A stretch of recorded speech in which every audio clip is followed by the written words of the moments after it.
Good morning, everyone. It's February 26th, and we're starting our planning board meeting. The first item this morning is adoption of resolutions. We have three: 20300, 20350 Century Boulevard Administrative Plan, Century Boulevard Expedited Approval Plan, and Century Boulevard Forest Conservation Plan. Do I have a motion to approve these three resolutions? Move to approve the resolutions. Second. All in favor? Aye. Aye. Aye. The 5-0. Just Commissioner Bartley is on virtual this morning, so we're a full team here. So, our next item is item number 5, the 2025 Bethesda Annual Monitoring Report, and where staff is recommending that we transmit the report to the County Council. And this morning we have Jeff Server presenting this to us. Welcome, Mr. Server. Good morning, thank you.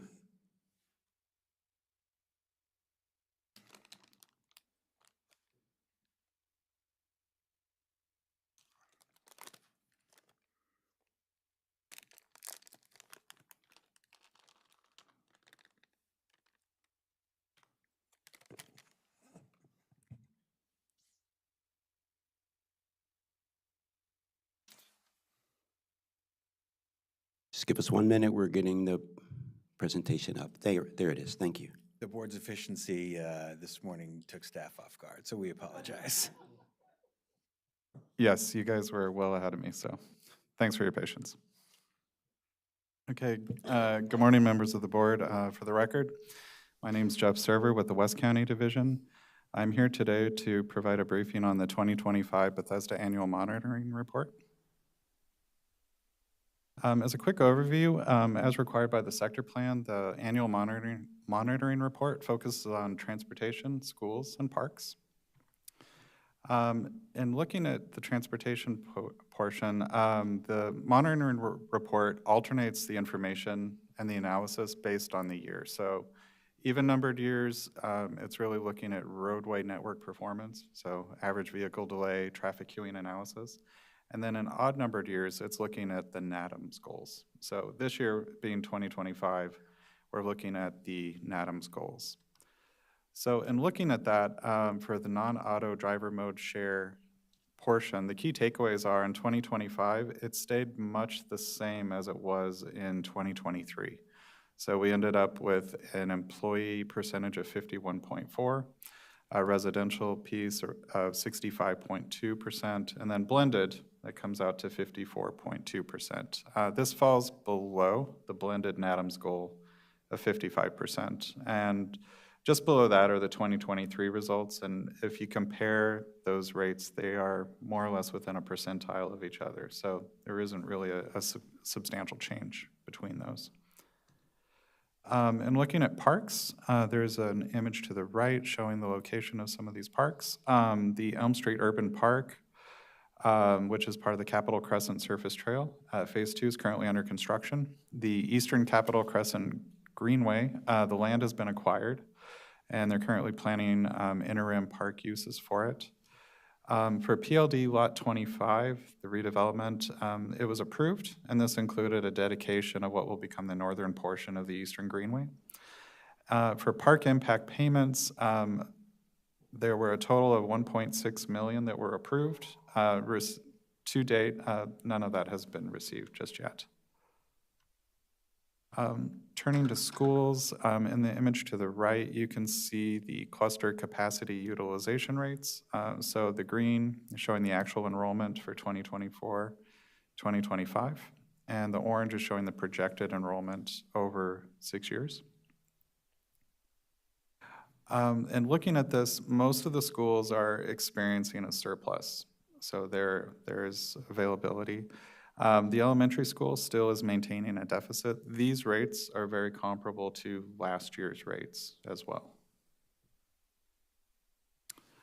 The report was sent to the IAC committee on February 2nd. Comments were attached to the staff report as attachment A. We received 2 comments from the group. And in closing, staff recommends transmitting the report to County Council. And that concludes my presentation. Thank you for your presentation. And it's good to see this over time. One question I have is, could there be any, are there any recommendations, or what would we have to do to increase the NAMDS? Or what would have to happen? Is it more projects, more road network, more, what do you think would need to happen to get above the goal? That's a good question. I'm actually going to defer to either Alex Rixey or David Ansbacher, both of whom are online and can answer that. Hi, for the record, this is David Ansbacher. Yeah, there's a lot of projects. The biggest one, of course, is the Purple Line, which should come online in the next year or two, and I think will generate some increases in non-driving activity. There's also lots of other projects that will be realized over time, improvements to walking, bicycling. I think the board has reviewed a lot of bicycling mandatory referrals over the past couple of years. Those will start to be built out. And then another big one is the bus rapid transit. Board will, the Maryland 355 BRT, the central version is moving forward. The northern and southern segments is a little delayed, as we talked about during the board's review of the transportation capital budget maybe 2 weeks ago. But Maryland 355 BRT will also help to improve the non-auto driver mode share. Okay, thank you for those answers, and it's just amazing how they can even measure this, and separate them and things like that. So that's great. Those are my questions. Any other questions from the board? I have a question. Oh, please. I think I know the answer, but I ask anyway. What is the purpose of this report? And what conclusion or recommendation we want to achieve? I hate to see something that we just have to do because it is required of us to do, so it just create busy work. So I'm hoping that there is a good purpose that takes us to something or some kind of action plan or recommendations based on these kind of reports that is required from us to do. So. Sure. So Elza Heisel-McCoy, Chief West County Planning for the record. So at the time of the sector plan, there was, and this is 2017, the original Bethesda Downtown Plan, I think there was concern about the pace of redevelopment and that in part the annual monitoring report was intended to make sure that development wasn't overwhelming the schools, wasn't overwhelming the roads, and that parks were sort of keeping pace. In terms of action items, there are the scale, sort of the timeline of sort of it takes, for policy changes. I think generally the recommendation has been to stay the course and to follow the recommendations of the 2017 plan. We did the minor master plan amendment last year that removed the development cap, and I think a lot of the discussion around that in terms of amenities and infrastructure keeping pace was definitely part of that. The minor master plan recommended a larger, more comprehensive 5-year review. I think at that point, that 5-year review would be setting up questions that might be answered by another Bethesda downtown plan. At that point, we would be almost at 20 years for that. So I think it's more of a pulse take. I think that many of the concerns in terms of the schools and the roadways, I think those concerns have not borne out. And I think the evidence each year sort of shows where we are with that. But in terms of what action can be taken, a lot of the improvements are funded by development, either directly or indirectly, and the board and the council removed the development cap to encourage that to happen. So I think this is more of a way for us to sort of keep our eyes on it. Starting last year, we significantly focused it on just the three items we talked about today. The website keeps track on a sort of quarterly or every 6 months basis of all the development projects that have been approved. The pace of that has slowed down significantly. It keeps track of many more things, but this is really just sort of meant to hit those high points. And for how many years we're going to do that? So the sector plan requires that we do it every year. And so that recommendation was not changed with the minor master plan amendment. I think when the 5-year review comes up in 4 years, I think there's probably a question there about the efficacy of doing this.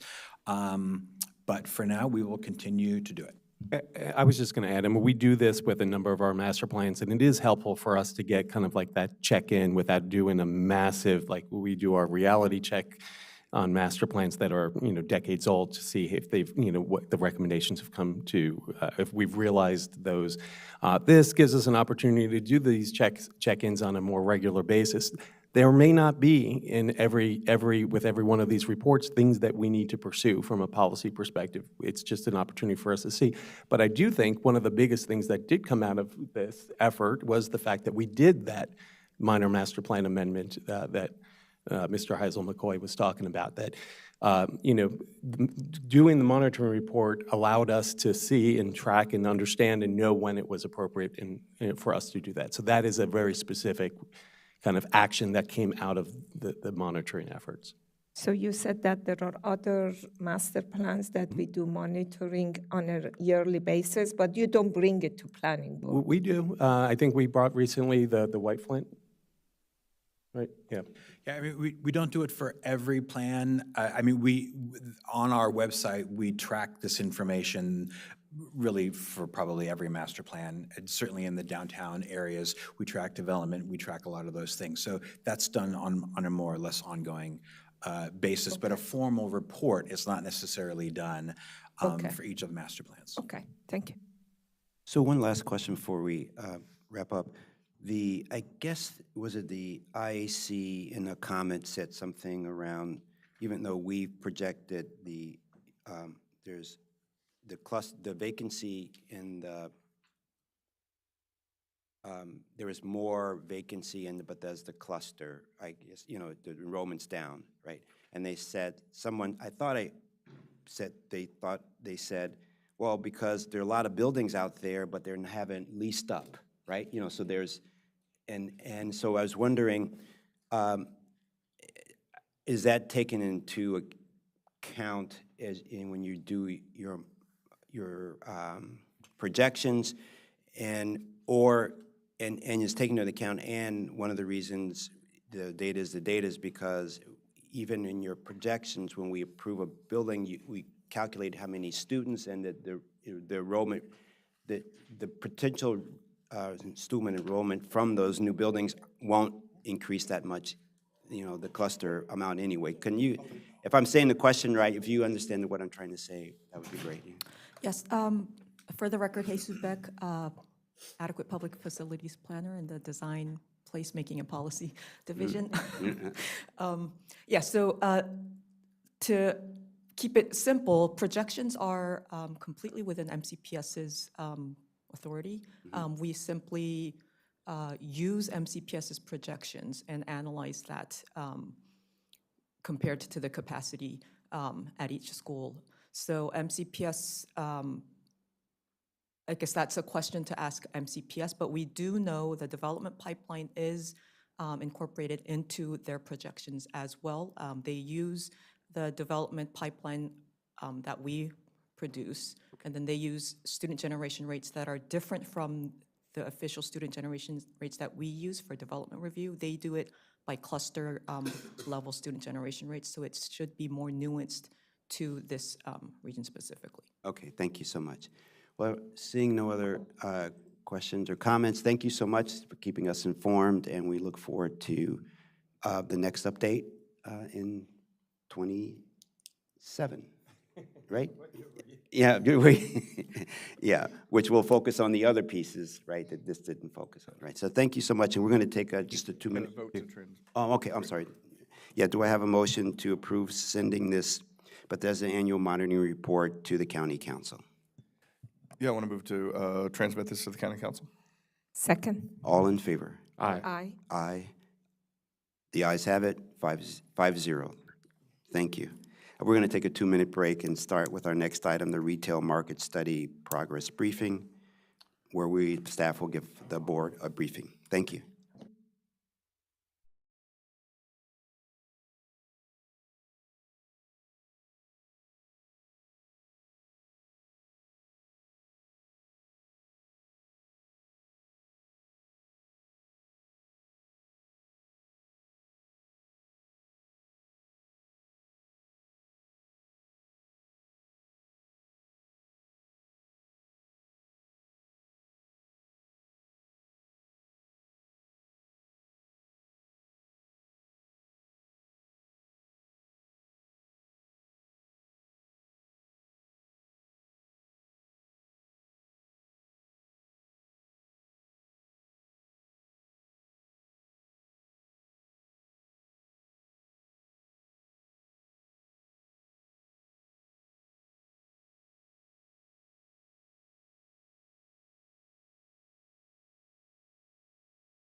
Welcome back. We're on item number 6, the Retail Market Study Progress Briefing by our Planning Department. We have Carrie McCarthy and Alex Pemberton presenting this presentation. Thank you.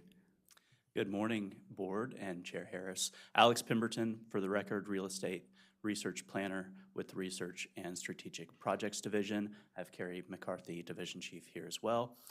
We'll take you through the retail market overview.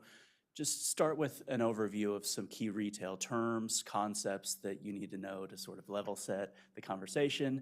We'll walk through some demand and supply conditions, and then talk about the implications for those on the retail market in the county. And then we are conducting currently a county-wide retail market study, so we'll provide a little update and overview of that as well. So why is retail important? Well, Commerce is fundamental to any economy, of course, and throughout history, we've needed places to trade, and now we need places to buy things, food being an obvious one. Retail is an important source for business entrepreneurship and employment, with over 68,000 jobs in retail in the county. And whether it's bodegas in Brooklyn, cowboy boots on Lower Broad in Nashville, or independent bookstores in Portland, retail both reflects and generates local culture. And these third places make our places lovable. So altogether, these are really critical components of complete communities as imagined by Thrive 2050. And over 37 million square feet of building area in Montgomery County is devoted to retail use. And this total is comparable, as you can see, on a per capita basis with our peer jurisdictions in the region. Notably, much of this retail space is original to the decades of suburban expansion. New retail deliveries peaked in the 1970s, and approximately 70% was constructed between 1960 and 2000. And as a result, retail is highly concentrated in that wedges and corridors model, particularly along the parallel corridors of I-270 and 355. And so it's important to remember that retail is quite diverse, not only in the types of goods and services, but different types of spaces and formats. Retail's become a science with its own taxonomy. Strip centers are small, often linear, and they tend to orient toward neighborhood goods and services. Neighborhood centers often serve similar functions in larger formats. Community centers like the Kentlands Market Square feature at least one large anchor tenant, often a grocery store, and theme and festival centers orient to a specific type of retail, often oriented around things like cinema. Further, it goes and goes and goes. Power centers combine multiple anchor stores, often in big box formats. And of course, we're also familiar with regional malls like Westfield and outlet centers. And since the 2000s, new models of retail have concentrated on lifestyle centers like Bethesda Row, Pike and Rose, which replicate the historic walkable forms of retail. And so these different types of retail influence the types of retailers. Large-scale formats like the lifestyle centers, power centers, et cetera, need large tenants with corporate credit because they're huge investments. They also really like to have a broad tenant mix, concentrated ownership. They have complex leases and very sophisticated lease management. And because of their scale, on the flip side, they can often provide support to small businesses, which they value for that variety and local texture. Small-scale formats, on the other hand, like strip centers, storefront retail, often target local tenants. Specialized tenants, they often provide looser lease terms. And it's important to note that pad retail, which is typically freestanding restaurants at the edge of a larger retail center, are often owned separately. They have restrictions and requirements that are enforced by covenants rather than the leases. And there are a lot of restrictions and requirements in retail leases. Landlords often require provisions to create a cohesive branded environment, like the signage standards, use compliance, good behavior clauses, and a set of consistent defined operating hours. You can see this really well in Wildwood, where all of the sign is the same font. And somewhat unique to retail, key tenants exert broad control over retail properties. Retailers include use restrictions, competition restrictions, parking, site access, visibility, tons of other requirements. And landlords are often willing to make this trade for high-quality tenants. However, lease restrictions can challenge redevelopment and repositioning, which we'll talk about a little bit later.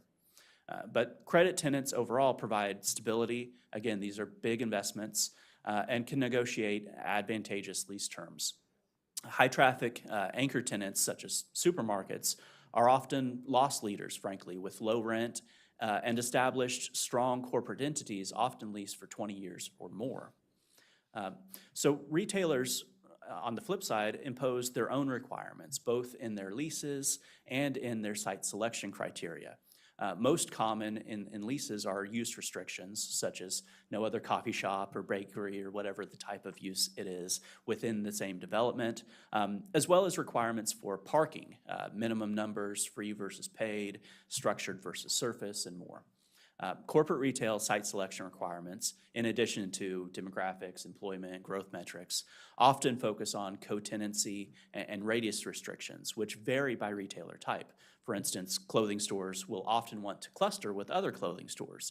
They actually like being near their competitors, whereas restaurants will often want other non-competitive restaurants. And some retailers want to be the only game in town. And I'm just going to jump in here with a quick analogy to illustrate how this sector is really different. Carrie McCarthy, Division Chief of Research for the record. It's kind of like if you had an apartment building and the renter of the penthouse was an oboe player, and that renter, as part of their lease, said, well, I only want cello players in the building. I don't want any other oboe players. Or if they said, well, I also need a clarinet player and a flutist, you have to find those to move into the building with me. So very different from other commercial uses or other residential uses. Yeah, and retail deals often hinge on the other tenants and lining up multiple tenants to create that mix. And then there are lenders, of course. Again, these are large investments. They're financed by debt. Lenders have their own requirements, and most commercial properties have loans with those compliance requirements. They set minimum standards for the leases, so a lender has to approve, especially key tenants, often 20% or larger of the retail space in a facility. The rent, the terms, they have minimums for those. And collateral obligations often preclude that flexibility for redevelopment of space. You have to get lender approval to do that, as well as they require capital reserves and will sometimes force improvement plans when the income from a property declines. So all of this sort of combines to make retail redevelopment a pretty challenging proposition. The long staggered lease expirations impose long timelines to vacate and redevelop space, and that presents a massive opportunity cost to landlords. Rents for viable retail space are also often much greater than for residential use, which means that much greater residential densities are needed to support commercial to residential redevelopment. So it's something to keep in mind. At the same time, as we mentioned, in the county, we have a lot of aging stock. So there's a lot of economic obsolescence in our retail stock that makes it such that the rents that they are able to generate, the vacancies that they have to support, challenge their economic prospects.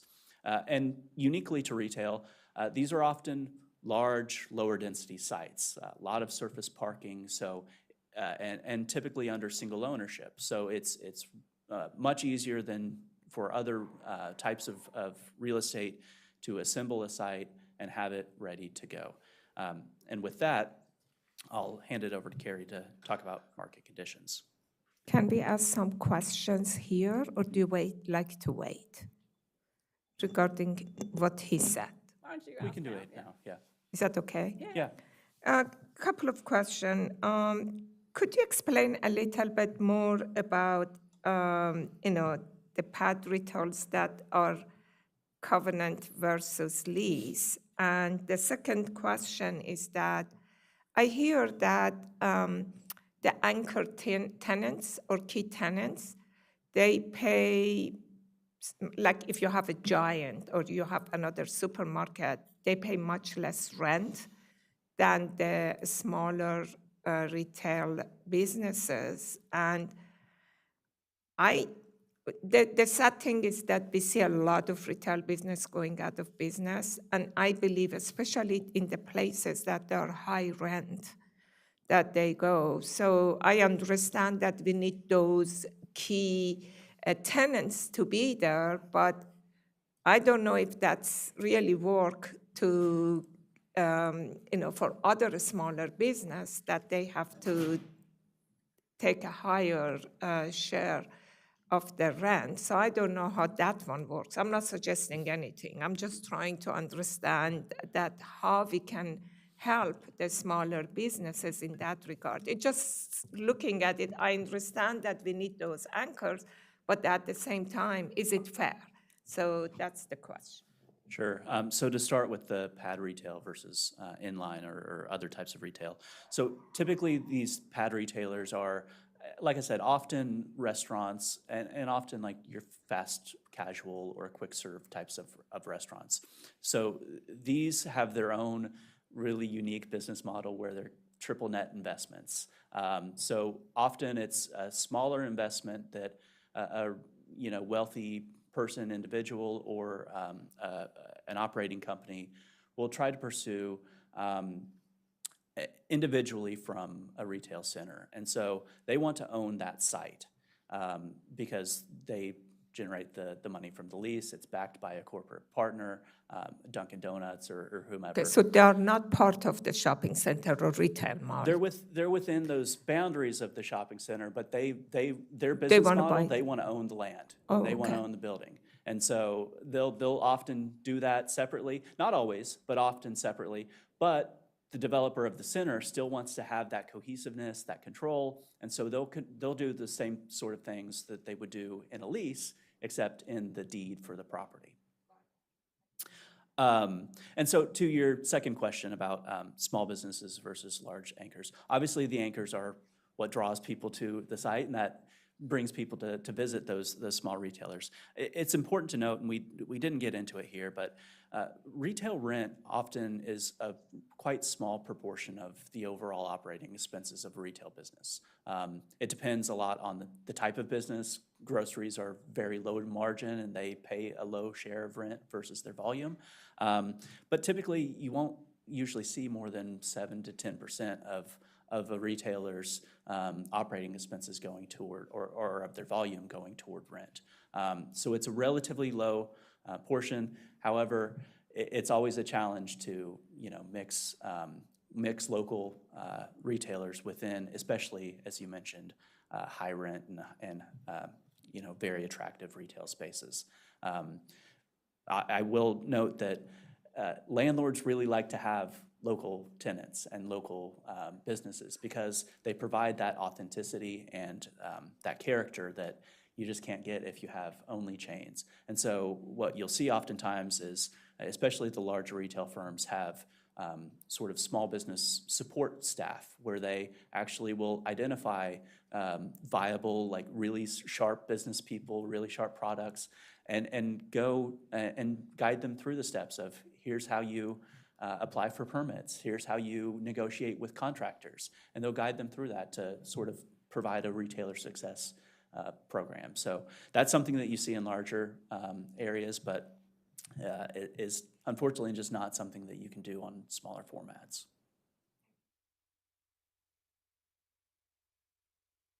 Great. Again, Carrie McCarthy for the record. I'm going to talk, now that we've talked about the physical space of retail, I'm going to talk a little bit about the demand drivers.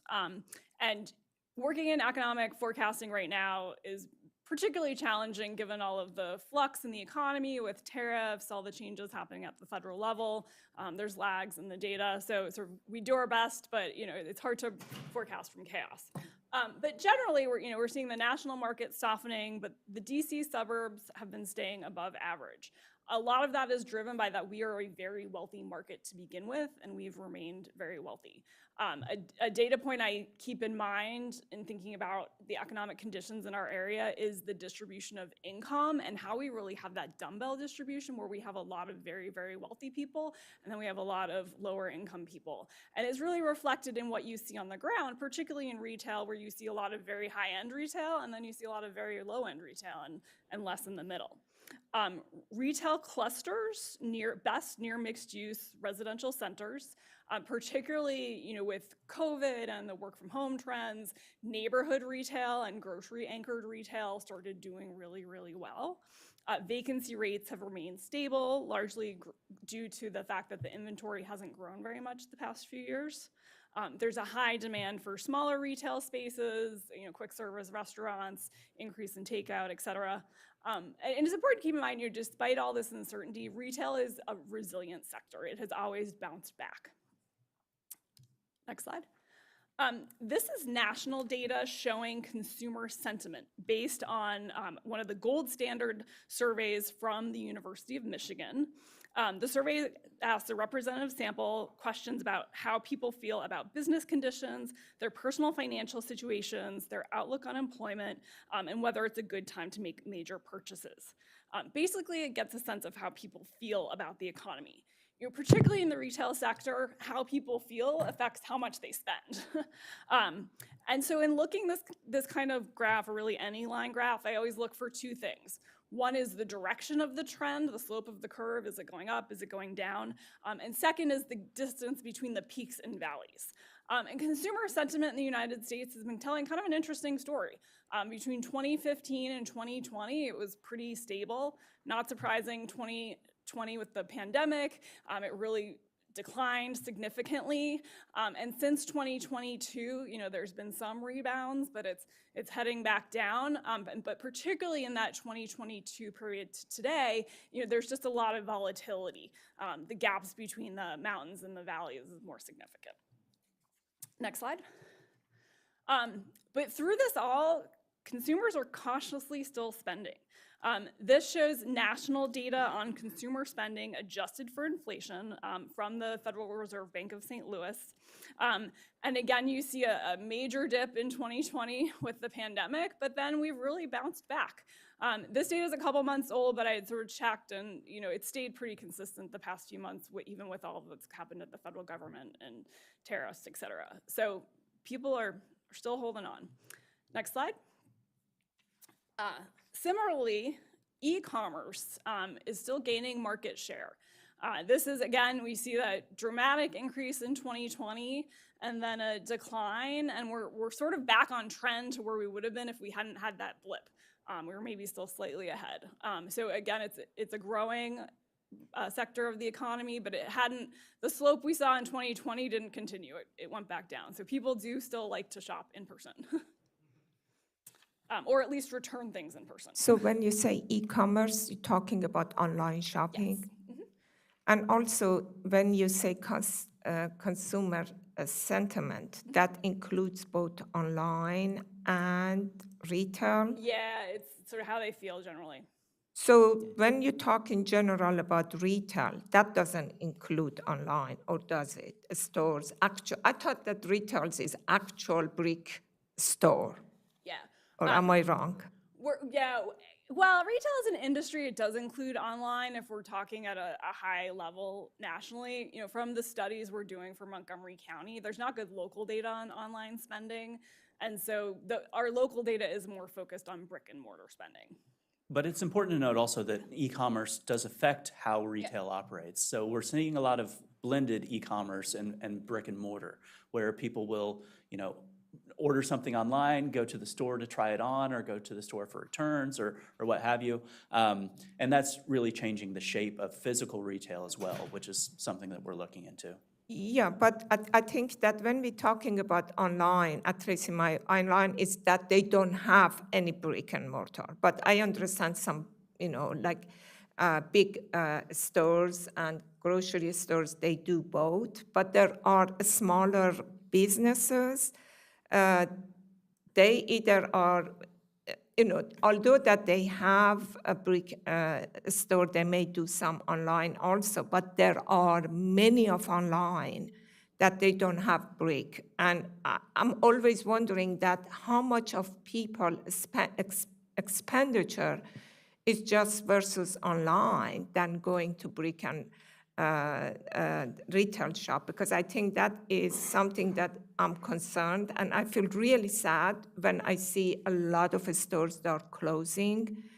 I think that that's a big competition for the retail store, that people are going more and more online.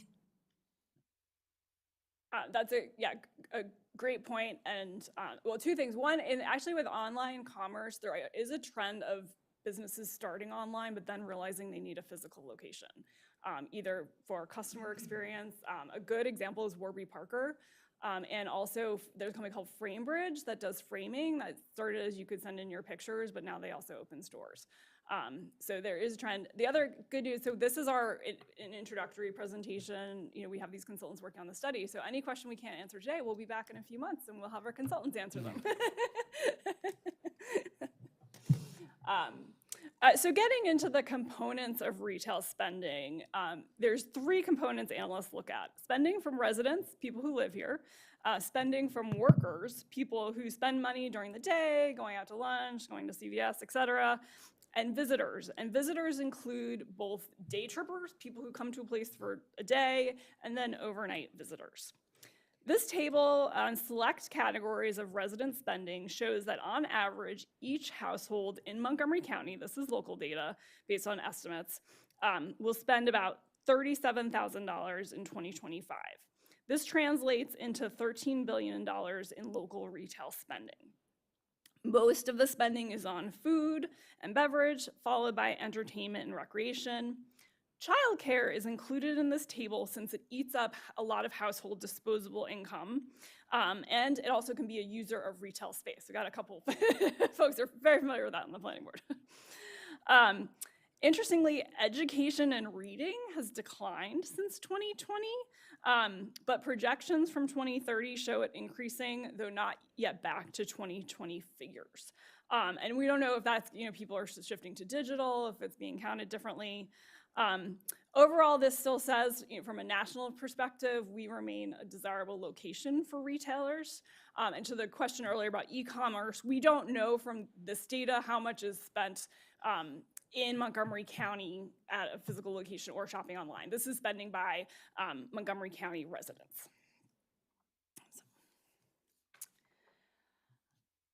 With everything going on in the local economy, the Brookings Institution has done some great analysis of monitoring regional trends. And so data they put out last fall shows a significant decline in visitor spending and resident spending in the region. Our decline in visitor spending was very significant. A couple of things to keep in mind. One, visitor spending was only about 10% of total retail spending in Montgomery County in the past year. And I think this decline of 25% is really driven by cuts to the federal workforce and the decline or elimination of meetings.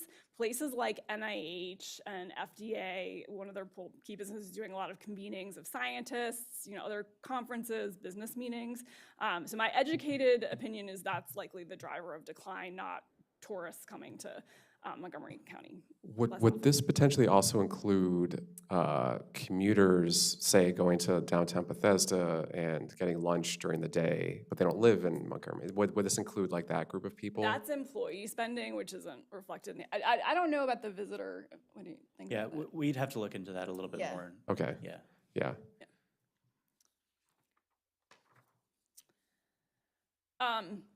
And again, this is additional data from Brookings. They are seeing some tightening of resident spending in late 2026 in the region. Going back to looking at some local numbers, density impacts spending potential. And these 2 maps show some calculations on household income in a couple different ways. The map on the left is the typical household income we've seen, showing average household income by census tract. The map on the right shows aggregate household income per residential acre.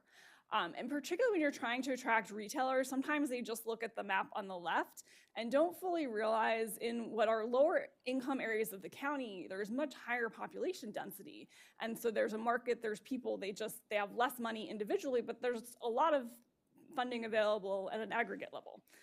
So again, as we try to market the county to retailers and think about where retailers could locate, it's important to look at density.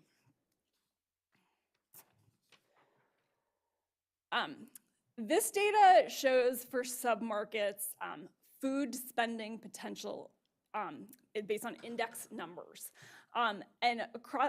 These are the markets that the consultant is looking at. It generally shows that places like Bethesda and West County, which are wealthier, have more money to spend on food.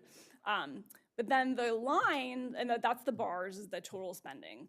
So the line graph shows a forecasted change based on models from Esri that they've looked at, and it's kind of a standard modeling. The Esri data for forecasting retail spending tends to do household and population models.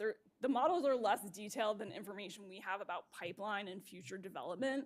But what's driving the decline in spending in places like Bethesda and West County is the aging of the population.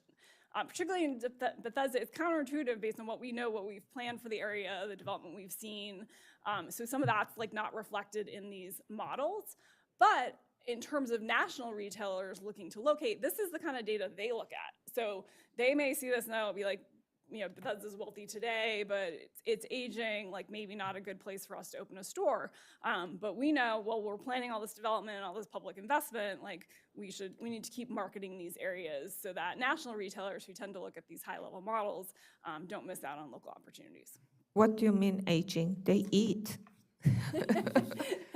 You mean that when people get aging, they don't go to restaurant? Is that what it says? I'm just trying to make sense out of it. It's forecasting of a fixed income. So that's what the models project. Versus a rising income during your working years, the models tend to have incomes increasing each year for younger workers, and then when they look at retirees, they tend to be flat.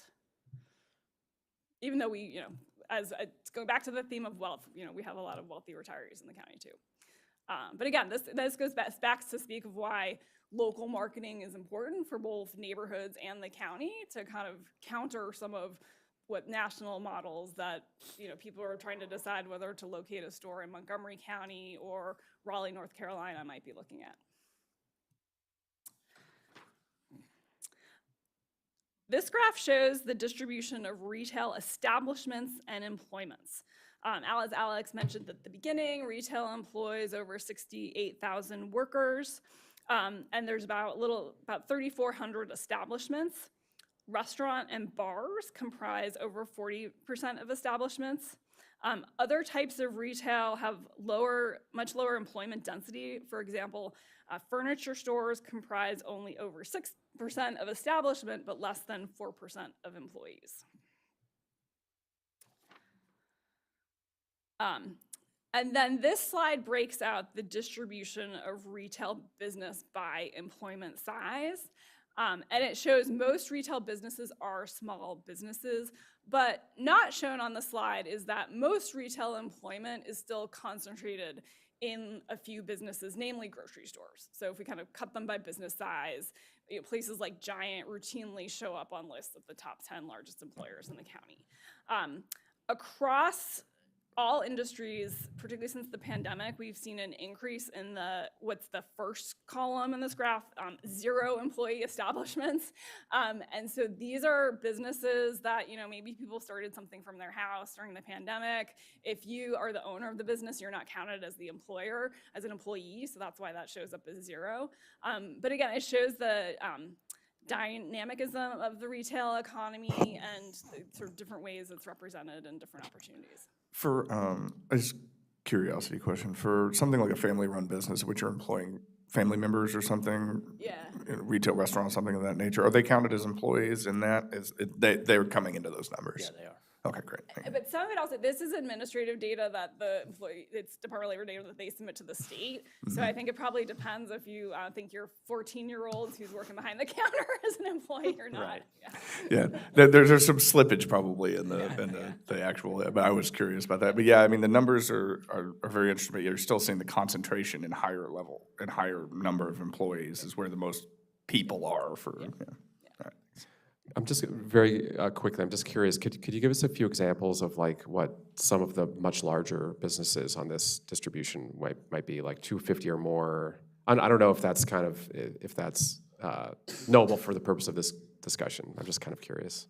Other than grocery stores, not offhand, we'll have to look at the data, and we're constrained at what we can't identify specific businesses by size per licensing requirements, but we can kind of follow up with a list in the next presentation.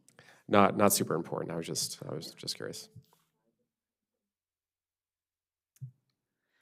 So as we mentioned, given the importance of retail, it's a regularly studied sector. We did a countywide study in 2017. We did a couple studies focused on retail in diverse communities, looking at small businesses in places like Wheaton, Silver Spring, and Long Branch. We have often done retail market studies as part of master plans. We've done one for Forest Glen, Silver Spring. Next slide. The 2017 study, at that time, there was a lot of concern that places were over-retailed. That was really the burning question. And so we actually found that Montgomery County was not over-retailed, like that we had a healthy balance. And that e-commerce, similar trends was starting to reshape brick and mortar. There was a shortage of neighborhood goods and services. And at that point, there was a trend towards more experience-driven mixed-use retail. We decided to update it just given, as we said at the beginning, everything that's happened the past few years and a shift in demand and a shift in what's happening. So I'll talk to Alex to talk about what we're doing now. Yeah, so as Carrie mentioned, we initiated an update last summer. We're expecting delivery this spring. We should actually have a first draft for our review here in a couple weeks. We selected eConsult Solutions, which has done work with the county before on the Shady Grove plan, as the lead consultant, as well as the Riddle Companies, which is a local retail-specific sub-consultant. And the goals here are, again, just to provide an update and see what the difference is in those metrics since 2017, but then really to assess how is the retail landscape changed post-pandemic. How are those e-commerce trends impacting physical retail? What are the experiential trends? And of course, this all feeds into support for our master plan, corridor planning, and Thrive Montgomery 2050 implementation. And so a few of the trends that we've seen are this rise of medtail. So this is medical retail, services, veterinary, childcare. This photo is from Friendship Heights, and if you're familiar with this development, it's the office building in the collection, and almost half of those tenants on the ground floor are what we would call non-traditional retailers. They're not selling goods, they're not selling shirts, they're veterinary services, they're preschools, they're things like that. So we've seen a huge trend in that. We've also seen, of course, a trend in takeout delivery in restaurants. One of the big trends that we've seen is that value consumers are really dominant right now. As Carrie mentioned, with some of the lack of confidence, consumer confidence, and some of the pullback in the economy, people are really looking for value. That doesn't mean that they're cheap. That doesn't mean that everything's going discount, but that means that they're really, considering what value am I getting for the dollar that I spend on retail. And then a longer term trend that has really, I think, accelerated is this orientation toward experiential retail versus just purely transactional. People want to have an experience and want to, treat the retail experience as, as an activity. They want to be social while they do it oftentimes. And so that's something that we have to consider as we physically plan. So this will just show you a quick sample profile from the report. Advanced without my knowledge. This one will show kind of our sub-market analyses. So it'll be a mix of data with some text to contextualize and hopefully elucidate some of the data that we see. Of course, then we'll have some trends analyses and other components of the report. So we will look forward to presenting that here in a couple months. And with that, happy to field any additional questions.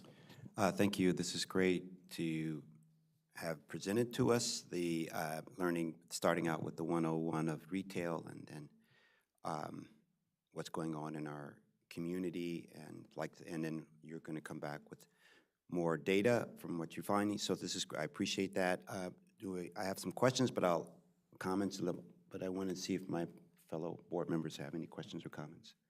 This is really great, and look forward to seeing the full report and kind of digging into those sub-area profiles as you mentioned. And one that kind of comes to mind, I'm not sure if you're able or willing to provide a preview into maybe one of those sub-areas, but I think a lot about downtown Bethesda these days, and in particular because I think there has been a lot of turnover, retail turnover in spaces, kind of not as much in Bethesda Row, but kind of the Woodmont Triangle area.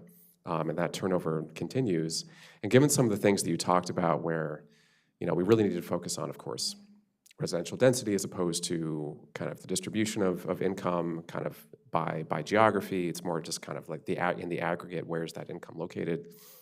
And downtown Bethesda certainly has both density and aggregate income. It has, for the county at least, it has pretty good walkability, connectivity, decent spaces to convene and kind of socialize. And I'm curious if you have any thoughts initially on what's driving some of the unsuccessful retail efforts in a place like downtown Bethesda in the county, or if that's something that we'll have to kind of wait and just see what comes out of the report. Yeah, first, I don't know that we're going to get so granular as to get into the business-specific level. I will say that I think what we'll see in the trends is that this is a time of transition for a lot of retail models. The restaurant industry is changing rapidly. Soft goods retail is changing rapidly. So I think a lot of it is just sort of a natural churn that you see. We know that there are some specifics in Bethesda that we'll get into in that submarket analysis. Bethesda Row has a 3-year-long waiting list. It's a very high demand area. Woodmont Triangle has some other issues, some other challenges where we see that there are a lot of those smaller spaces that folks have they had dreams that they would redevelop, and so they aren't reinvesting in the space. They're seeing it as land in the future. Things like that. So we'll get into that a little bit more in the submarket analysis. So I would just maybe say, we'll pause for now on that. Yeah, that sounds good. Thanks. And just one quick other question. It was interesting to hear you talk about in maybe some larger centers, they have dedicated kind of small business, almost like incubators or something, to kind of shepherd them through and help them develop and stuff, which is cool and that's great. I was wondering, in a practical sense, like in the context of our master plans, we sometimes recommend things like, or stand up things like, business improvement districts or the urban districts, in Bethesda, Silver Spring, I think Whedon has one too. Have you found any research or studies that talk about like the effectiveness of like quasi-governmental things like that to help provide like incubation for retail support? Obviously, there's costs associated with it too, because retailers and businesses kind of pay into the organization as part of it, in many models at least. But is that potentially something that can be both an incubator and kind of a shield from larger kind of market instability? Or is that something that maybe we should think more about, like when we talk about our master plan efforts? Yeah, I will say that the Business Improvement District, really started with like Bryant Park in New York City, and that was oriented almost entirely around how do we introduce retail to this park setting. So that's sort of in the blood of business improvement districts. A lot of what you see, the Bethesda Downtown Partnership, doing events, things like that bring folks to an area. I think these are really, really intensive initiatives, right? It takes a lot, and it's a fairly low volume thing. You're not often, even in a large area like downtown Bethesda that has a lot of retail space, you just don't see that much turnover. There are maybe half a dozen to a dozen businesses a year that come in and out. And so being able to dedicate support staff just oriented exclusively to that, which is a really specialized thing and requires a lot of knowledge, I think is challenging unless you get to a real scale. But it's certainly something that business improvement districts are well positioned to do. And I'll just add, absolutely, yes, it's really also ties to the social capital recommendations in Thrive. And a lot of times we think about social capital just being about residents, but it's also about businesses. And business communities with more social capital, can do more to support each other. And yeah, certainly a role, thinking about a role for the public sector that for landlords can't all do what Federal Realty can do in terms of incubating and supporting businesses to help someone who goes from making bread in a farmer's market to making bread in a permanent space. So I have a couple questions. Yeah, the study's great, and I don't know if the enhanced version will include some of these things, but many developers are coming before us now with lots of only residential projects, right? So maybe 300 units, all residential. And how do you, based on your studies, how much is enough for synergy, right? So that we could push, is it, for maybe is it different kinds of setting? Is it an urban setting where all around a lot of others but if it's sort of a standalone, is it 6,000 square feet, 12,000 square feet? Have you done any studies to show how much is enough to really, sort of be meaningful, and tracked? And so that's one of the things. And another is, we talk about parking a lot, I don't know, over time, how does, in the different settings, I know a lot of retail want more park, but, what is the right number in the, how much should you have and then does structured parking discourage? Do you need the surface parking, or it doesn't, depending on the use, it doesn't matter how close it is to Metro? But I'm just kind of interested in about like the parking, how much in communities where it's just a lot of residential, how much do you need to have for some synergy in a project, so you can maybe push back a little bit on the developer and say, our studies show that, this amount, you could generally make that work, but it's their money. And then, so those are the things, synergy and parking. Yeah, you'll hate my answer, but it depends. It depends on a lot of things. Like I said, retail's really become a science, and so retailers have, it's an enormous list, and it's very specific to the type of retailer, traffic counts, the access, beyond the area demographics, and some retail types will work on a standalone basis. Others really need that synergy and that cluster that you mentioned. So it really comes down to, on the developer side, like, oftentimes what existing retail relationships do they have?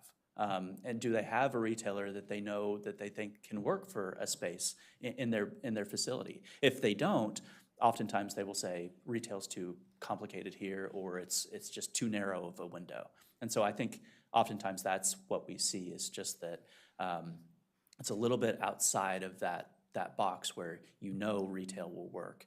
And if you don't know something in development, as you know, Chair Harris, you want to say, okay, we're not going to do that, right? Right. And so at the countywide level, as we're looking at this, we would love to be able to say, here are the metrics that you need to put X number of retail square feet in X location, but it's just really challenging to do that. In terms of your second question, and I'm Parking. yeah, parking. That's again something that we see varies a lot. Folks tend to not want to use structured parking for groceries, for instance, or they tend to shy away from it a little bit more. If you're going clothing shopping and hopping to a few different stores, a park once model in a structured facility often works really well. So it really, again, just depends on the type of retail and the setting as well. Obviously, convenience type of retail really doesn't work for structured parking, and they want parking there. Downtown areas where you have that walkable atmosphere often, reduce parking requirements, and structured parking works fine. Okay, and you don't have to now, but maybe in the future, like our sub-area here in Wheaton, there just seems like so many small businesses here, and I don't have a sense of how well is this market doing? Is it, and we have decent density here, and so is it doing compared to others? We have the density. The incomes may not be as, but we have the density here. Is Wheaton doing okay? The small businesses doing okay? Not okay compared to this area over time, or compared to other areas? But maybe that's in another study somewhere, or like how you compare the different submarkets or whatever in terms of how retail is doing. Yeah, we'll have some of that answer in the full study for this report, and then also as the team gets started in the Wheaton plan. Okay, thank you. And I'll add, yeah, Alex was on point with his last answer. I also encourage you to ask when we have the consultants back. Reason why we really appreciate the funding to hire outside consultants is that these folks work in communities across the country and have a lot of knowledge off the top of their head about what's happening elsewhere. So yeah, thank you for the support for that. Thank you. I have a question, James. Do you? You don't have? Okay, I don't want to risk. I want to expand a little bit more on what Chair Harris talked about. The way that we are moving ahead is that we have these downtown areas that we're going to make them to be self-sufficient and walkable community and so on. And also something that I liked, and still I like, and I think you just talk about that population is aging, and like it or not, I'm one of those population that is aging, and I see a lot of my habits are changing based on comfort, that what is comfortable for me. So we have retails that they could be self-sufficient just for the community that they are. And then if the the downtown area is not big enough and you have retails, they cannot just live off of the community that they're serving. And they provide, as what you said, value-driven or specific service-driven, that people could have a destination to come to use those value-driven. If it is like a pet, or if it is any kind of other, nice restaurant or value that is a specific, people want to come there. And, I just see that there is a conflict that we make it more difficult for those people to come there if they don't want to bike or if they don't want to walk. They don't want to take a bus and then walk, especially if you have pets or small children, or if you are just looking for comfort. I used to go, to downtown areas, to Washington, D.C. and other places for entertainment, especially for, just watching a concert or a small concert, not a big concert, or going to the restaurants. And, even though when I was 20 years ago, 30 years ago, hardly I took public transportation because it was difficult from where I was living. It took much longer.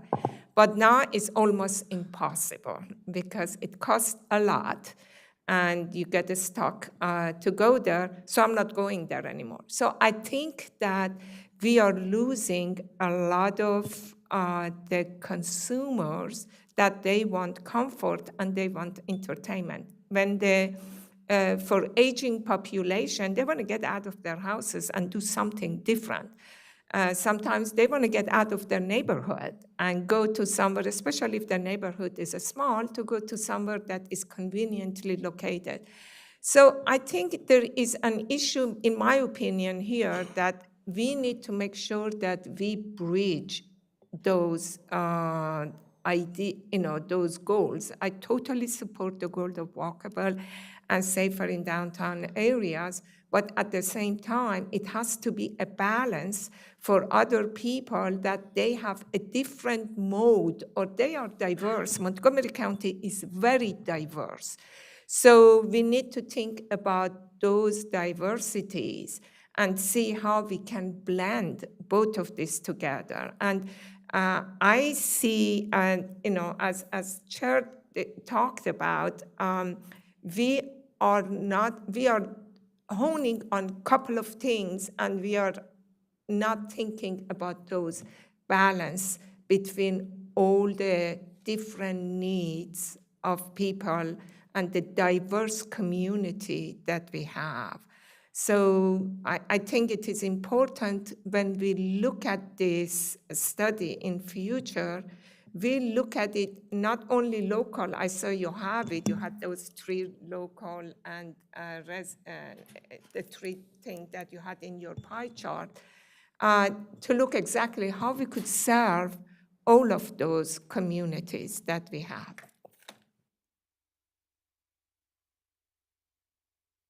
Great. Oh, Sean, I'm sorry, Commissioner Bartley. I have more of a compliment than a comment, and the compliment is, the planning staff does a tremendous job taking into consideration all the phases of, our daily lives, and I'm really appreciative of this information because we all want to be able to live and work near things that help us live and work, and I think this analysis and information is very insightful and is helpful to designing communities that are in the best interest of all of our communities. So I just wanted to compliment you and thank you because the planning board puts a lot of thought and effort into every aspect of our lives, and I appreciate it.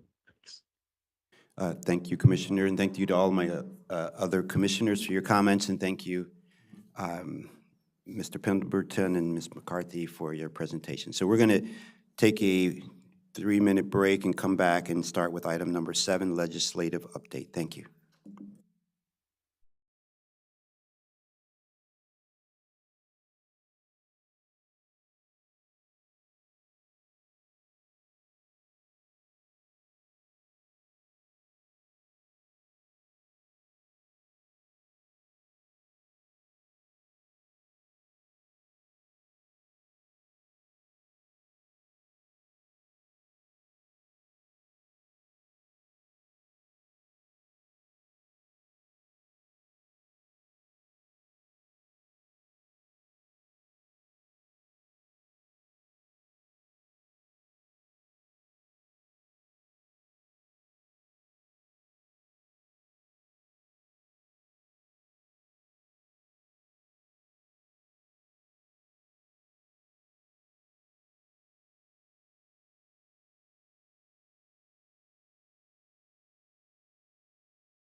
Good morning again. We're on item number 7, legislative update, and we have Ms. Jordan Balcom-Colbert taking us through these 4 items today. Welcome. Thank you. Good morning, Commission family, Commissioners, Chair. For the record, Jordan Balcom Colbert, Senior Government Affairs Analyst in the Office of General Counsel, here to deliver legislative updates live from Annapolis. This is the first bill this morning, one of many bills that are being introduced this session involving data centers, which has been a very popular conversation at the local level. HB 1411, Center Planning and Data Center Planning and Transparency Act is sponsored by Delegate Ruth out of Baltimore County. Since the bill hearing is coming up on the 10th of March, we are asking the board to hear this as an informational item. The bill requires an owner or operator of certain large-scale data centers to submit certain disclosure reports to the state, local agencies, and elected officials under certain circumstances, specifying the contents of that disclosure report. The bill requires the Department of Environment to publish the disclosure report on its website within a certain amount of time. One of many issues this bill does that the staff have flagged is that it seeks to require on or before June 30th of 2027, each local jurisdiction with 10,000 or more residents to develop and adopt by local law a large-scale data center plan in a certain manner. It requires local jurisdictions of the commission size to prepare a data center plan. Based on staff feedback, the commission already contemplates many of these elements the bill suggests should be a part of the plan, or our counties, which are currently pursuing changes in the county code and zoning to address these elements. If there are any questions on this bill, I welcome them. I know staff is also here to provide expert feedback. Would anyone from staff like to make any updates or any additional comments before the board talks about this? Yeah, so I would just say with regard to the plan requirement, there were a number of concerns there. First, as Ms. Balcom-Colbert mentioned, that we are already contemplating a lot of the things that it talks about. And specifically, one option could be that they, instead of requiring a plan, the state just says you need to, indicate by this particular date how your jurisdiction addresses X, Y, and Z. The elements of the plan, but not require that we actually produce a plan. I don't know if we have any plans that we've produced specific for one particular use. And, a plan process takes multiple years, is quite intensive, quite involved, and really doesn't fit with our existing work program, staffing levels, budget levels. There are a lot of things that this is, essentially would be an unfunded mandate by the state for us to produce a plan that our council hasn't asked us to produce. So we had concerns on that. But we think that a lot of the things that it's asking us to address, the county is actively looking at it or addressing. Okay, so I'm fine with just putting in as informational. And also, I thought that the threshold was so low too. Like that would be for municipalities. I mean, where I would live, even though would be required to do one, I think. So, and then I agree with you. It's an unfunded mandate. We're already working on these things, so I'm good with just informational. Is it possible that their use of the word plan is not how we kind of use the word? Like, I'm wondering if maybe they're just talking about sort of the more generalized, not planning kind of, in the planning sense plan, where perhaps it could relate to, I'm sure there would be pieces that relate to zoning recommendations and things like that, but I'm wondering if maybe, which is to say, I totally understand the concern, and I agree with the informational comments. But I guess for me, it's all, is it worth maybe also providing a comment just to clarify kind of like what do they mean by plan and what goes into it, and who leads it as well? Right, yeah, we could. So in our comments right now, I think we, when we say it would require significant effort and resources to produce a plan, we then kind of parenthetically identify what we think that entails. Research, drafting, conducting community meetings, navigating the local approval process. If they mean something else, then we should get that clarity, and we can ask, how would you define a plan? What does this entail? And again, if it's simply that you need to be addressing the elements of what we think this plan should include, rather than call it a plan or asking us to produce a plan, they could just say, show us how you've addressed these things. That seems, I have no idea if this has legs in turn, like if it's gonna, we talked about that in future meetings, like which of these do we think is gonna move? If we think that this will move, maybe that's a good suggestion. It's like don't define what it is, but here are I'm sorry, just here are the characteristics that the local jurisdiction should demonstrate. And we are well on that path, obviously, and so, that seems from our standpoint something we could do. But that being said, yeah, I agree with the chair. I think, yeah, and I agree with the comments.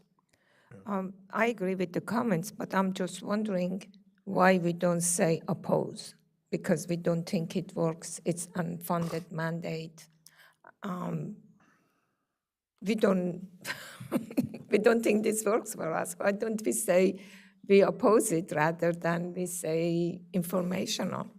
Well, I think part of it, and it's Ms. Balcom-Culpert might be able to elaborate on this a little bit more, but part of it is that there's two pieces to this. One is the plan, and one is that the data center applicants need to submit these disclosure reports. And I'm not sure where, I think we had some edits to the expectations on those disclosure reports that we would recommend, but I don't think we were necessarily opposed to the disclosure reports themselves. Well, And I think this is something also we can talk to the sponsor about. We can see if she's amendable to not having that mandate or that language within the bill. But if another board would take the vote on that if they choose to oppose. Yeah, so this is where, when is this going through? And when do you plan on talking to the sponsor? The bill hearing is on March 10th. I can talk to the sponsor as early as I get an appointment either this afternoon, sometime this week, or early next week. The other option we could have is, since it's on the 10th, we could bring it back on the 5th after we've talked to the sponsor. I would recommend that, just to make. yeah, that would be good. We get another chance to it and see how that one works for us. Okay. Any other questions or comments? I mean, I agree with a lot of things that Jason has said or Director Sartori said on the sort of administrative side of it and things like that. But on the practical policy side, it seems to align fairly well with what we've discussed, or what we discussed last week or the week before last, on a large scale.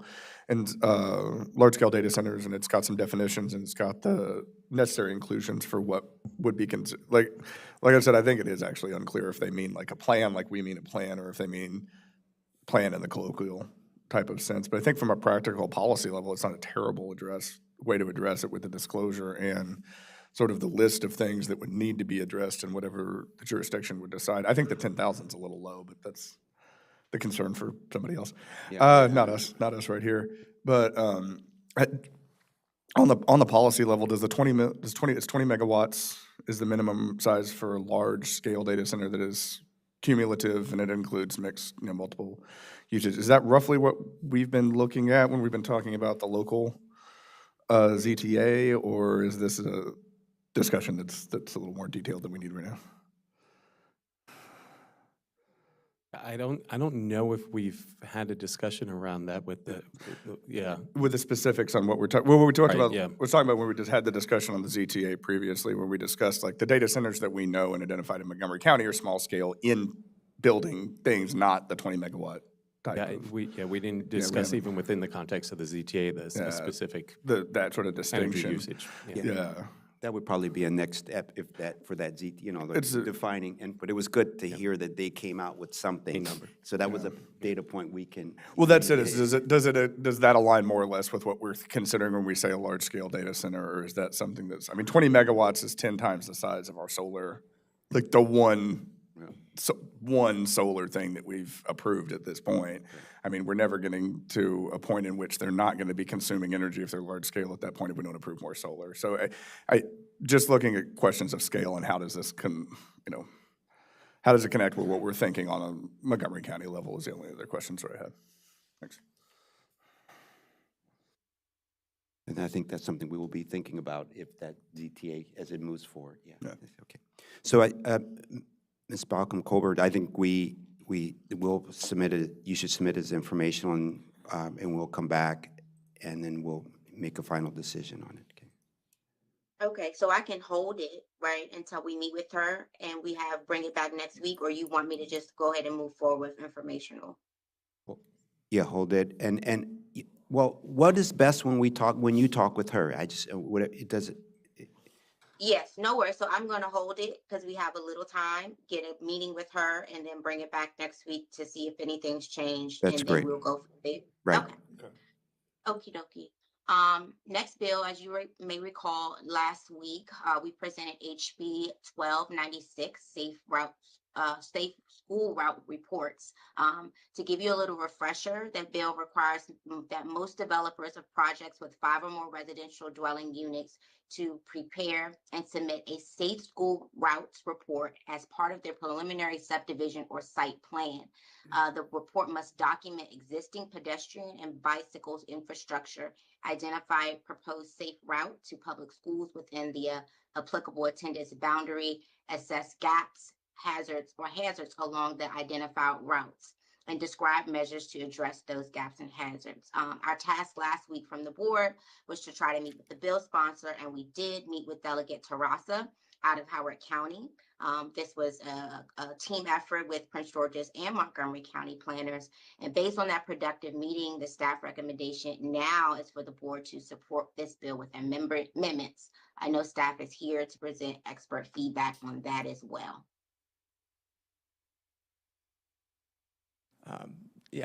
Eli Glacier, for the record, transportation planner, Montgomery Planning. I think we had a really fruitful conversation with the delegate about this. I think the intent of this legislation from her perspective is to make sure that there are conversations happening when development comes in about how students will get to school, which I think we can all support. Some of the recommendations that Prince George's staff and Montgomery County staff had about this was to make it to change the threshold for the applicability of it. So the language that's in the draft position statement now speaks to, in jurisdictions with an adequate public facilities ordinance like us, the threshold for triggering the requirement should be established by the APF. So one of the concerns we had last week was that it was a much lower threshold, so it was a larger potential universe of projects that would be affected. And then for jurisdictions without an APF, developers must prepare the report for developments of 5 or more units. So there's a carve out for folks that like jurisdictions that have made a conscious effort to look at the adequate public facilities impacts of development compared to those that haven't. The recommended modifications include additional clarity on what the report entails, so that it's more defined, like what a report is. It removes you may recall in the original legislation, there was the potential that the jurisdiction's Board of Education could potentially withhold approval of the report and put an effective moratorium on residential development. The bill sponsor is very comfortable removing that from the bill. So one of the amendments would entail just the review and approval of this report by the local planning authority, so us.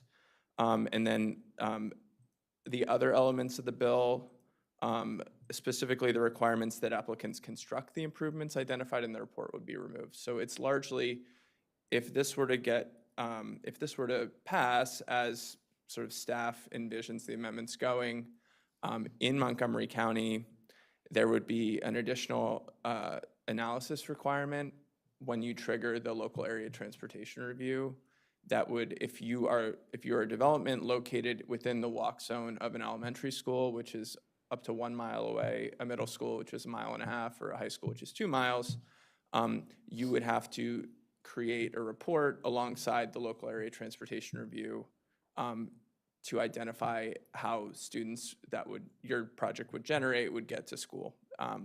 We don't think this is particularly onerous, given the fact that we already have incredibly robust data for level of traffic stress for bikes and pedestrian level of comfort for people walking. So it will be a fairly straightforward task for them to use the resources that we as Montgomery Planning have already created to create this report and have a conversation about it. And then I think there will be opportunities through the local area transportation review process to prioritize improvements, mitigations, offsite improvements that the particular applicants could construct that would improve safe access to school as part of this. And I think that speaks to the delegates' intent in introducing this, is to have that conversation. We're already having these conversations, but putting a finer point on how are your students getting to school and working with staff to find opportunities to prioritize school access in the evaluation of the local area transportation review. So I think we're comfortable with it. If you have any questions for me, I'm happy to answer. I have one, thank you for talking with her and making sure that in your eyes that she wanted to, changing it so what they want to put out there meets with what we currently do, so there's no undue stress on developers out. So my question is, when we do the LATR, it triggers an amount, correct? That they, you know, and you know, these are some deficiencies, but this is the maximum you pay. So what if, so in what's chosen now, it would be based on fixing the things that makes it, you know, safe to walk to school versus other things, and if maybe, what if something else is a priority, and what happens there? Okay. Yeah, so what I like about our proposed amendments to this is that it keeps the option here. Okay. So it's possible that this report that would be generated might identify deficiencies in our pedestrian or bicycle infrastructure that we would not have otherwise have identified through our normal LATR process. But through our normal, there's no, under what we're recommending as amendment, the applicant would not be required to make those changes. What they are required to make would still be part of our LATR process. So as we go through that and we set that proportionality, our proportionality guide is that maximum amount that we expect them to, of improvements we expect them to make. We can then, within that, say, okay, let's just say it's $500,000 worth of improvements. We're looking at all the feedback, everything that we've gathered through the LATR process, and now that will also include the deficiencies, the inadequacies that are identified from this Safe Routes to School report. And then we prioritize that, and we talk to, and that prioritization process includes us working with DOT, working with the applicant to figure out which ones we would like them to make improvements. Okay, so I'm good. I support that process. Okay. Is there anything we would need to do to square up the kind of eligibility for projects through LATR with, because it sounds like they would identify projects potentially up to 2 miles from the site, but I don't remember exactly what the maximum distance is for eligible projects through LATR, but I don't believe it's up to 2 miles. It's a good question. Absolutely not 2 miles. Yeah, so I think there is a little inconsistency there because the trigger for LATR is 30 net new peak hour vehicle trips, but then the more you go beyond that, the radius of where you need to analyze and potentially mitigate expands. It doesn't expand anywhere near 2 miles, but I think the benefit of this legislation, the legislation as we envision it through the amendment process, is that it's not really a lift to do the analysis beyond that area in the spirit of the legislation, even if the improvements that we would require as mitigation as part of conditions of approval would be much closer to the site. So I think it's a great, this legislation, you may recall, there's sort of companion legislation to tackle the same school access issues from the DOT and like public school side of things. And the extent to which there is a gap between the development and the school, this process and this report could help shine a light on opportunities for Montgomery County or jurisdictions within Montgomery County to fill those gaps?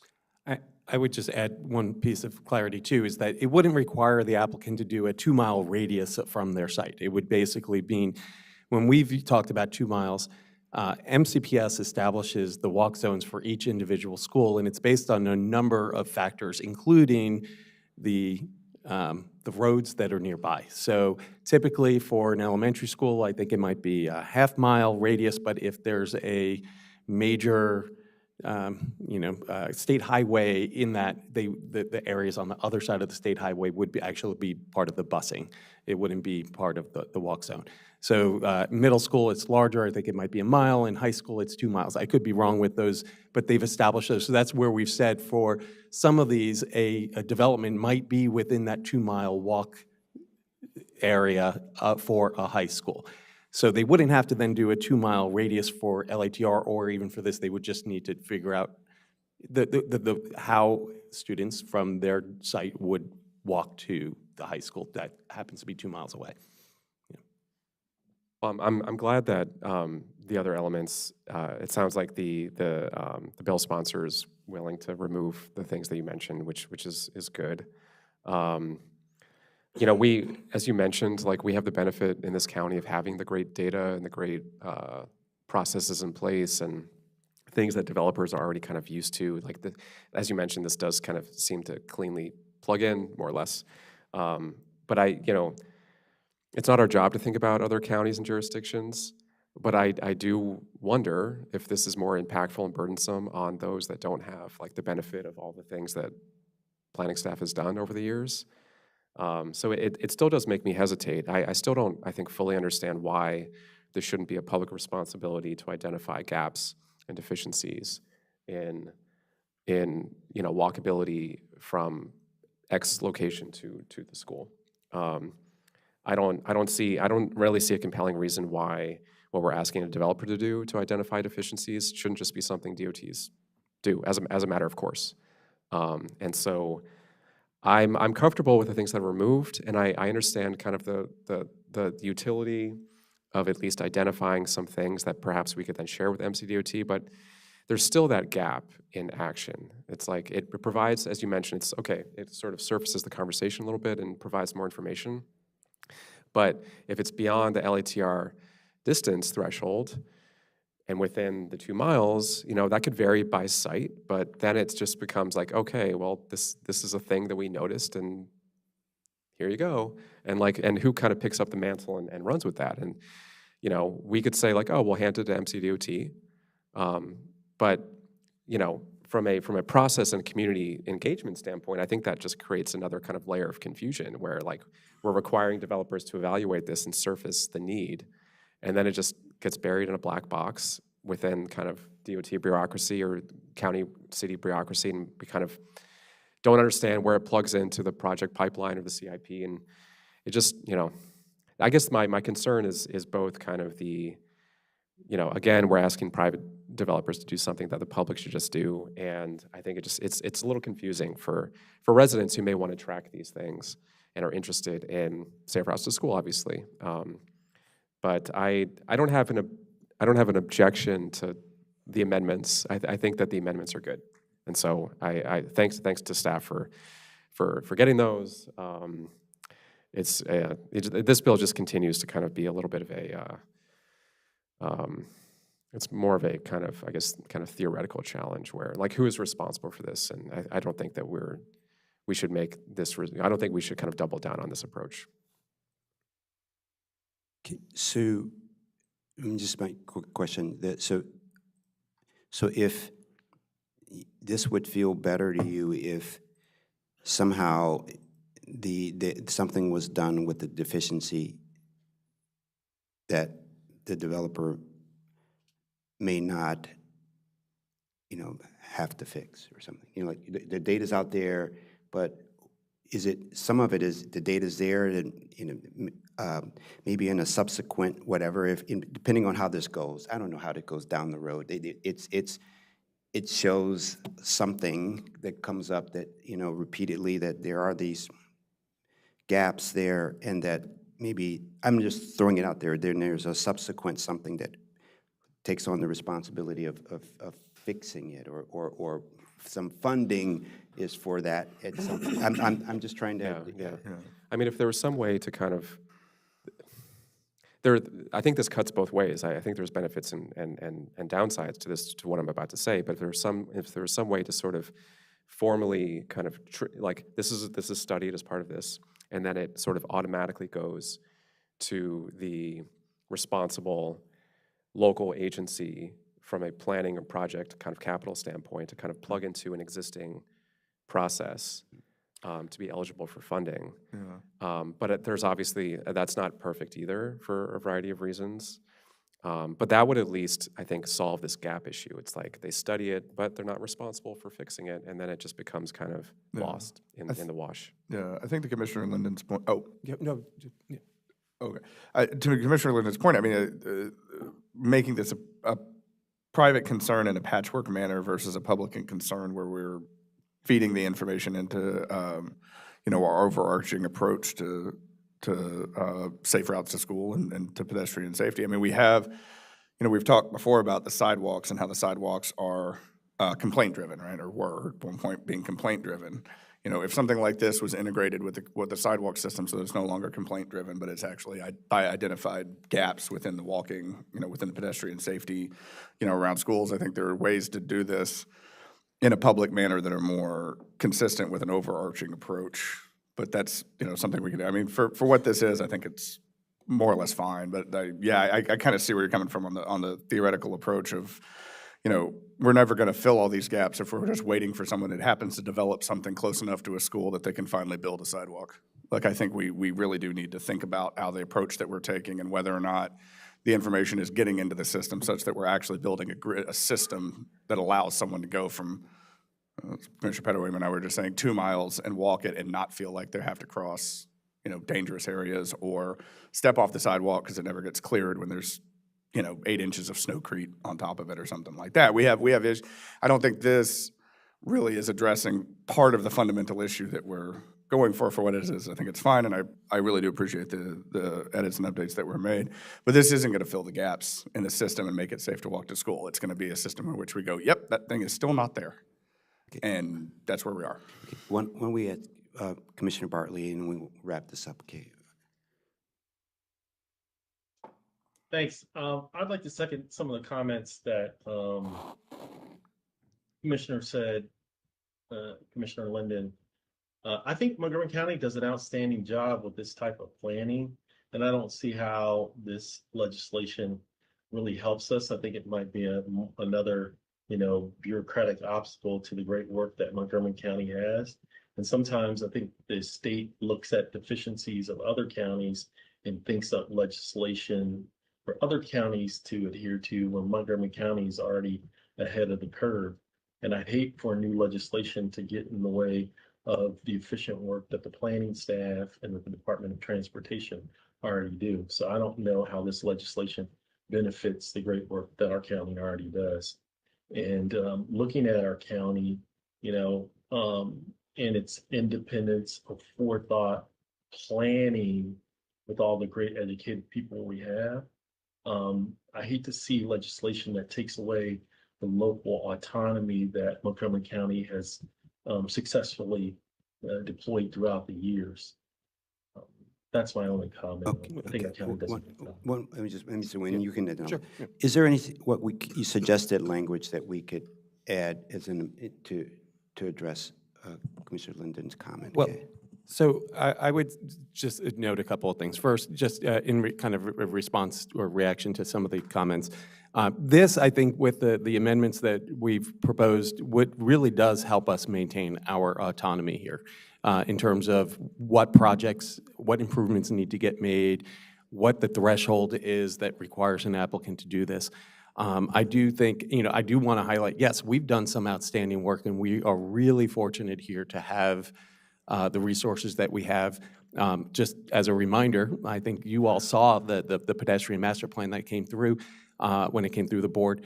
The effort to prepare the PLOC, the pedestrian level of comfort, that was, what, like 3+ years of data gathering, of looking at every single street segment, every single intersection, and evaluating the pedestrian infrastructure that existed at all those places. Very few jurisdictions have a data resource like that. And so here in Montgomery County, an applicant who would have to prepare this report under this bill, we've provided them with the resources that they need. But what's helpful when they use our PLOC for our existing LATR, and even through this, is sometimes they'll identify something that's changed that we didn't pick up on or we don't know. And so this is helpful to get their eyes on it. The other thing that this does provide us that we don't have today is if an applicant identifies through this report something that would not, an improvement that would not have been picked up in our normal LATR, it now gives us the opportunity to prioritize that. We might find that a higher priority than what we would have otherwise, and so we could ask for an improvement that we wouldn't have otherwise made. So I just think that, and one last point I'll make on this, I think in terms of our influence on this particular bill, I think there's greater value in us offering, support with these amendments to get it aligned with our policy as opposed to just opposing it and then not knowing what we're going to get. And I also agree. I think even though we want to protect our county and what we do, and I think we're also trying to help raise the bar around the state. So for those reasons, and if there's some things that come up, Commissioner Linden, your point's well taken. I mean, I think there's time. I mean, if this is implemented, if we see things going, maybe there can be some updates, later to help. Yeah. So I would recommend a motion to approve this with the amendments. Okay. Yeah. I'll be happy to move to support with amendments. Yeah. Second. All in favor? Aye. Aye. Aye. The ayes have it 5-0. Thank you so much. Thank you for this debate over this, and because it's important to know all the sides of it. So thank you. Okay. All right, let's go to the next one. Two more bills left. Great. Just 2 more bills left. The next bill up is HB 1237, Pesticide Application Subscription Contract Requirements and Registry Establishment. This bill is being sponsored by Delegate Ruth out of Baltimore County. It establishes certain requirements for pesticide business licenses that have subscription contracts for pest control with residential consumers. It also requires the Department of Agriculture to establish a residential pollinator protection and neighbor notification registry for the purpose of registering certain individuals who are interested in receiving notices of certain pesticide applications. Montgomery Park staff backed this bill for us. We consulted with Park staff as well, and with helpful feedback from both of the Parks departments. Prince George's County is also in agreement with Montgomery County Parks to oppose this bill, as it would increase administrative communication and compliance workloads for our departments. Are there any questions on this bill? I know staff is here to provide some expert feedback as well. Yeah, I think it would be good if staff could reiterate why and provide any more details, if you like, on why you're opposing this bill. Okay. And I think Parks Department is doing already some of these, if I remember it correctly.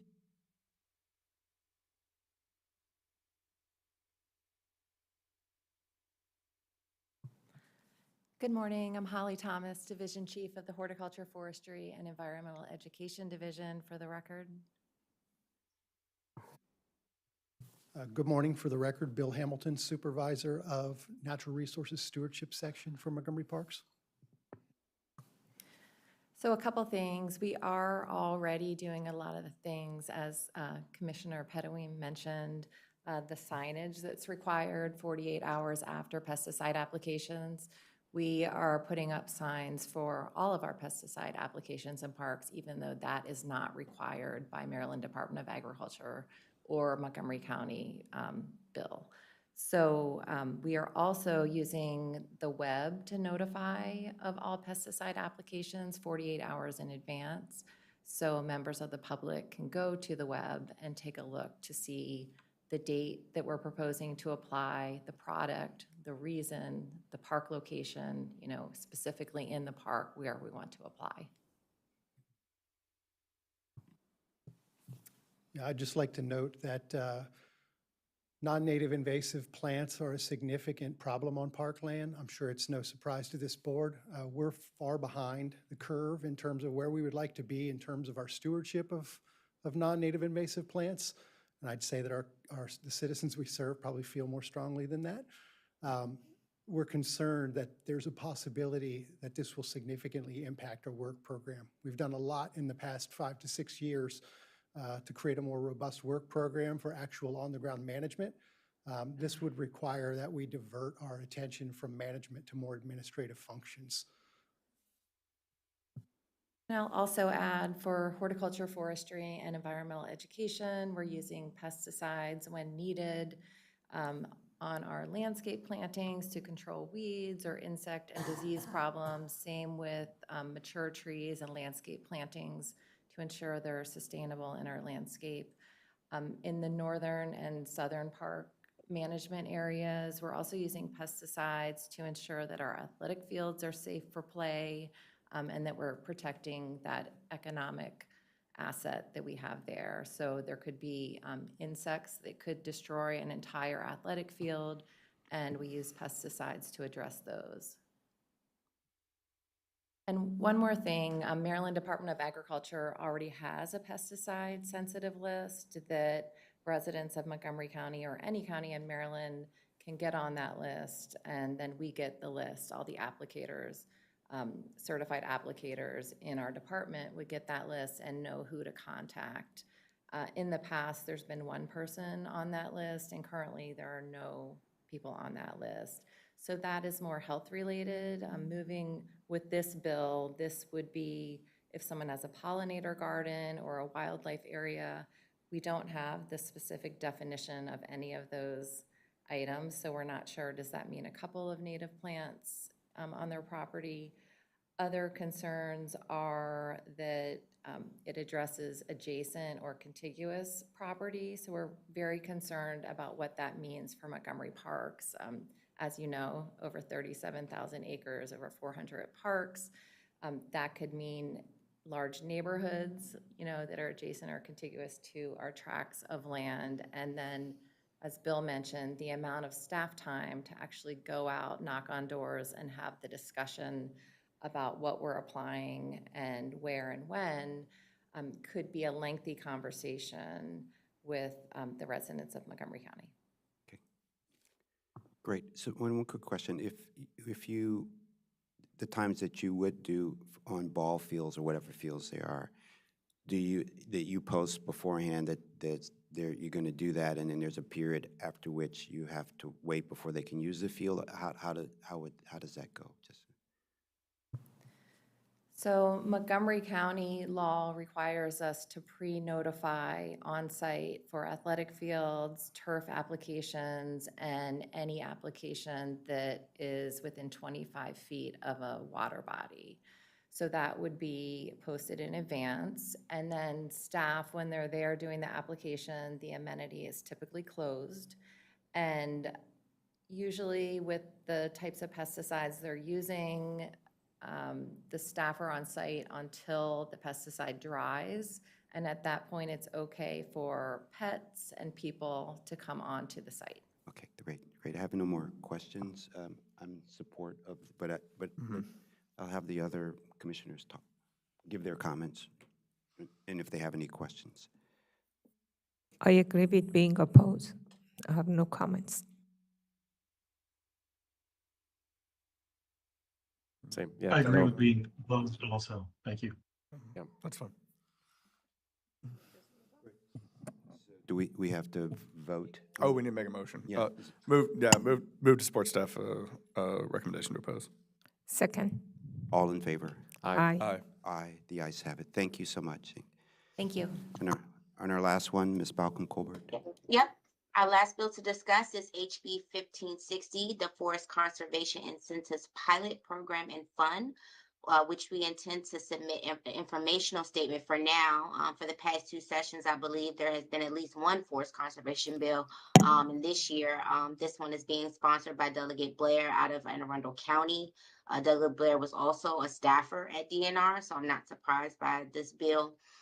It requires the Department of Natural Resources to establish and implement a pilot program for ecosystem value oriented forest management plans to provide additional incentives for enrolling in and extending commitments to forest conservation and management. Um, this bill also establishes a forest ecosystem value incentives fund and a special non-lapsing fund to finance the pilot program. It requires interest earnings of the fund to be credited to the fund. One of the issues staff has raised with the bill is that it overlaps with the Forest Conservation Act. We do have some staff members here today that may be able to elaborate a little bit more for the board if there are any questions. Again, both the departments for planning and Prince George's and Montgomery County kindly collaborated on the statement as well. Any Great. questions? Would staff like to add any additional comments? Or? Good morning. I'm here if you have any questions about this. Essentially, we just want to make sure it's really clear that this does not overlap with the forest conservation law. We also have some concerns if if somebody would have to come through the forest conservation law and do this, it might be onerous. So we just wanted to make it clear in some ways the way it was drafted. It wasn't very clear on how this would interact with the forest conservation law. It's actually in forest conservation section of the state law that's not about like what we think of as the forest conservation law. It's more about the state's goals for forest conservation in the state. So they are separated out in that way, but we want to make sure that there's clarity in how the two things overlap. Could someone just explain to me, I'm still a little bit, with the I'm just, there, so there's, what I know of is the forest conservation and then there's a separate program, if a homeowner, or what is the, can you explain, or someone, this, what is this program again?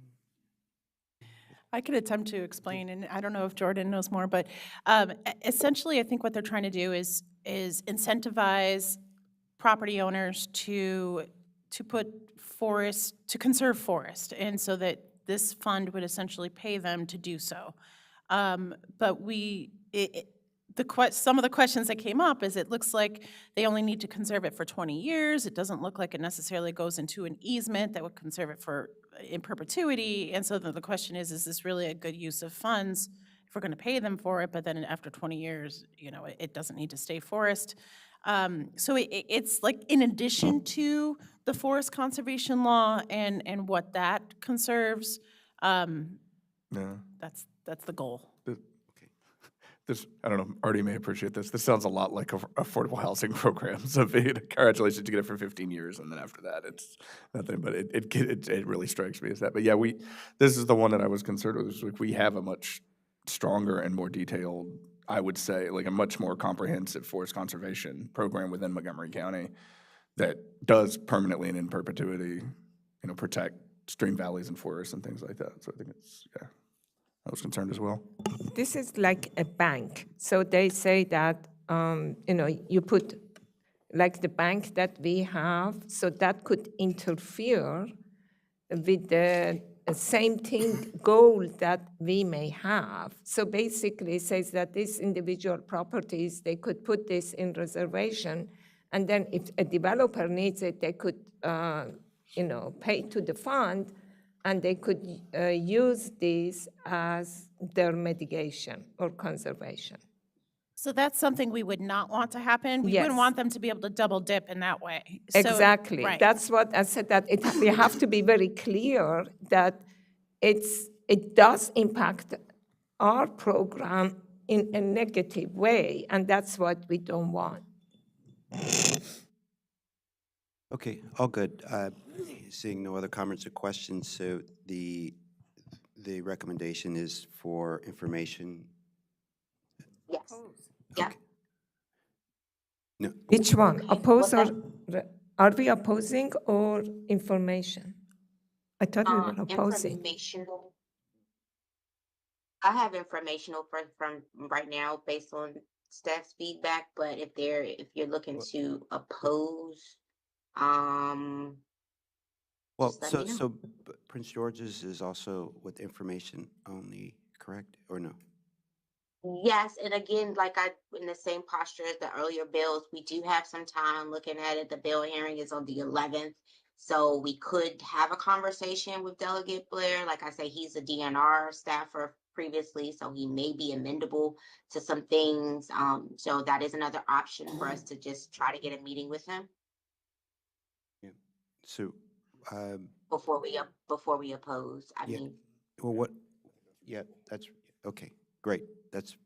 We get okay. another meeting and we'll come back, but are we sure, is staff sure what they would want to see in order to either move forward with it or just informational with comments? I mean, staff is okay with getting more information from the delegate?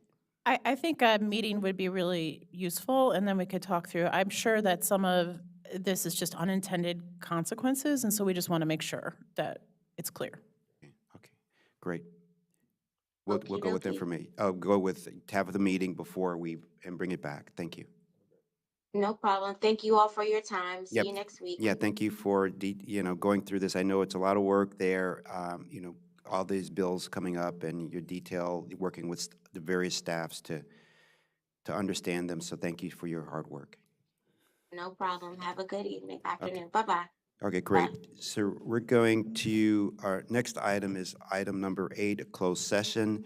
According to Maryland Annotated Code, General Provisions, Article Section 3-305B7, to consult with counsel to obtain legal advice. Do I have a motion to go to closed session? Yeah, move to go into closed session. Second. All in favor? Aye. Aye. The ayes have it. And we will, so we're done for today. And at our planning board meeting, we will see you next Thursday. Thank you so much. Bye now.